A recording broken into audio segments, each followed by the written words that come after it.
اللہ ہی کی ہدایت ہے۔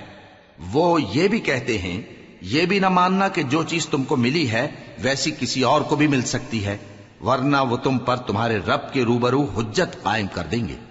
اے پیغمبر کہہ دو کہ بزرگی اللہ ہی کے ہاتھ میں ہے، وہ جسے چاہتا ہے دیتا ہے، اور اللہ کشائش والا ہے، علم والا ہے۔ وہ اپنی رحمت سے جس کو چاہتا ہے خاص کر لیتا ہے، اور اللہ بڑے فضل کا مالک ہے۔ اور اہل کتاب میں سے کوئی تو ایسا ہے کہ اگر تم اس کے پاس دیناروں کا ڈھیر امانت رکھ دو تو تم کو فوراً واپس دے دے، اور کوئی اس طرح کا ہے کہ اگر اس کے پاس 1 دینار بھی امانت رکھو تو جب تک اس کے سر پر ہر وقت کھڑے نہ رہو تمہیں دے ہی نہیں۔ یہ اس لیے کہ وہ کہتے ہیں کہ امیوں کے بارے میں ہم سے مواخذہ نہیں ہوگا۔ یہ اللہ پر محض جھوٹ بولتے ہیں اور اس بات کو جانتے بھی ہیں۔